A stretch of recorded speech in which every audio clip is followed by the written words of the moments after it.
आज हम बनाएंगे सर्दियों की सुगात गाजर का मुरब्बा, जो कि सर्दियों में बड़ी शौक से बनाया जाता है और बड़ा ही लजीज और बड़ा ही मज़ेदार बनता है।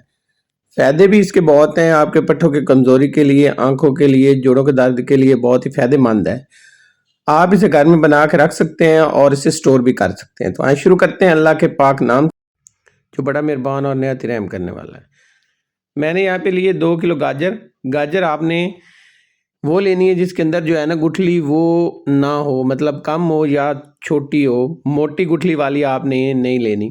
आजकल फ्रेश और ताज़ा गाजर मिल जाती है, आप अपनी मर्ज़ी से ले सकते हैं। और 2 किलो गाजर लेके मैंने इसको वॉश किया, इसके बाद इसका छिलका उतार लेंगे। छिलका मैंने सारी गाजरों को उतार लिया है। अब हमने क्या करना है, इसको हमने कटाई करनी है एक ही साइज़ में। तो एक सिरा और दूसरा सिरा, ये दोनों सिरों से हमने इसको रिमूव कर लेना है। अब इसकी इस तरह से हमने कटिंग कर लेनी, एक जैसी कटिंग होनी चाहिए। अगर इसके अंदर आपको कोई कच्ची गुठली नज़र आती है तो आपने गुठली रिमूव कर देनी है। तो इस तरह से मैंने एक साइज़ में कट कर ली है और जो मोटी गुठली थी वो मैंने कच्ची गुठली इसमें से निकाल दी है, जो कि इसके अंदर एक पीले रंग की होती है। कटाई करने के बाद अब एक बड़ा सा बर्तन लेंगे। फ्लेम को मैंने ऑन कर दिया और सारी कटी हुई गाजरें इसमें मैंने ऐड कर दी हैं। अब यहाँ पे इसके साथ ही यहाँ पे चीनी जाएगी। 2 किलो मैंने गाजर ली है, 1.5 किलो हमने इसमें चीनी मिक्स करनी है।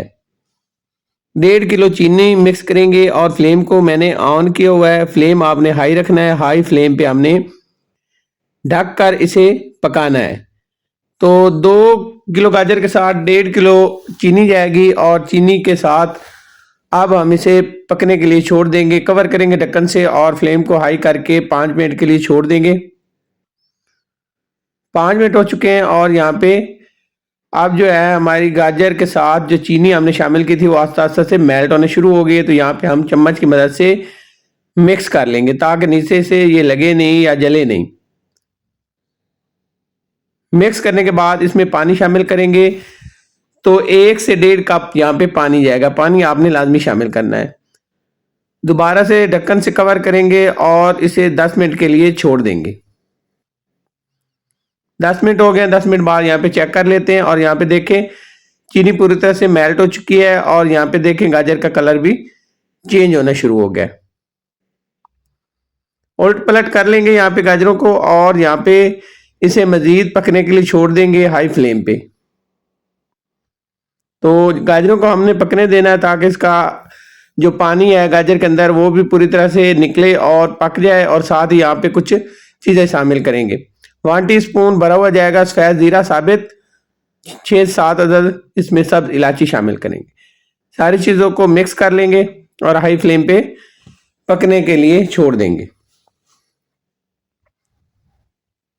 अब हमने क्या करना है, अब हमने दोबारा से ढक्कन से कवर करना है और इसे छोड़ देना है तकरीबन 15 मिनट के लिए।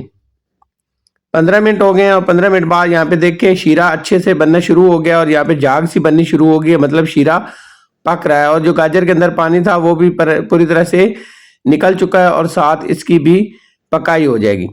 अब यहाँ पे दोबारा से चेक करेंगे, चम्मच को आस्ते से आपने हिलाना है, ज़्यादा चम्मच नहीं इसमें चलाया जाता। और अब हमने एक अहम और ज़रूरी चीज़ शामिल करनी है, 1 अदद लेमन, या आपके पास अगर लेमन का जूस है तो वो भी शामिल कर सकते हैं।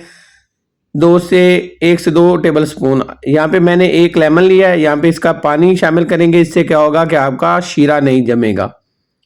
सर्दियाँ हैं तो शीरा जल्दी से जम जाता है, इसलिए अगर लेमन शामिल करेंगे। अगर लेमन नहीं है तो आप इसमें 1 से 2 अदद सिरका के चम्मच भी शामिल कर सकते हैं। जो खाने वाला सिरका होता है वो भी अगर शामिल कर दें तो उससे भी आपके मुरब्बे का शीरा नहीं जमता। दोबारा से ढक देंगे और मज़ीद हम इसे 10 मिनट पकाएंगे हाई फ्लेम पे। और यहाँ पे मुझे 10 मिनट हो चुके हैं और यहाँ पे देखिए शीरा हमारा तकरीबन तैयार है, लेकिन उससे पहले यहाँ पे इसको चेक कर लेंगे। शीरा हमने चेक करना है, एक तार वाला तकरीबन ये शीरा चाहिए होता है, तो इसके लिए हम इसको चेक करेंगे। ये देखें इस तरह से चेक कर लेना है। तो अभी एक तार बन रही है लेकिन पूरी तरह से नहीं, इसलिए मज़ीद हम इसे 5 मिनट पकाएंगे। और यहाँ पे कुछ मेरे पास बादाम है कटे हुए, आप चाहे तो ड्राई फ्रूट इसमें शामिल कर सकते हैं, अगर नहीं है तो कोई मसला नहीं। मैंने यहाँ पे थोड़े से कटे हुए बादाम शामिल किए हैं, मिक्स कर लेंगे और दोबारा हम इसे 5 मिनट पकाएंगे। 5 मिनट से ज़्यादा नहीं पकाएंगे। ढककर हमने 5 मिनट पकाना है, कवर करेंगे और 5 मिनट के लिए छोड़ देंगे। 5 मिनट बाद यहाँ पे देखिए अल्हम्दुलिल्लाह शीरा हमारा यहाँ पे रेडी हो चुका है। मैं आपको चेक करवाता हूँ। और यहाँ पे देखिए गाजर का कलर ओरिजिनल जो है ना वो यहाँ पे रेड हो चुका है। कोई इसमें कलर शामिल करने की ज़रूरत नहीं है और कोई इसमें फूड केमिकल भी शामिल नहीं करना। और यहाँ पे देखिए एक तार वाला शीरा बन चुका है। ये देखें, इस तरह की तार हमें चाहिए शीरे में। तो फ्लेम को बंद कर देंगे और यहाँ पे मैं आपको गाजर भी चेक करा देता हूँ। यहाँ पे देखिए पूरी तरह से गल चुकी है। ये देखिए बिल्कुल जो है ना वो नरम हो चुकी है। पूरी तरह से हमारा मुरब्बा यहाँ पे रेडी है। अब हमने चूल्हे से उतार लेना है और इसको हमने करना है डिश आउट। यहाँ पे लुक देखे माशाल्लाह कितना ज़बरदस्त बना है। गाजर का मुरब्बा ज़रूर बना के रखें। ये आप 6 महीने 7 महीने इसको अगर इकट्ठा बना के रख दें तो बिल्कुल ख़राब नहीं होता। आप इसको 5 से 6 महीने आसानी से घर में इस्तेमाल कर सकते हैं। यहाँ पे इसकी फाइनल लुक देखें, ज़बरदस्त और बहुत ही मज़ेदार और कमाल का हमारा यहाँ पे गाजरों का मुरब्बा तैयार है। तो आपसे रिक्वेस्ट है मेरे चैनल को सब्सक्राइब करें, लाइक करें और शेयर करें।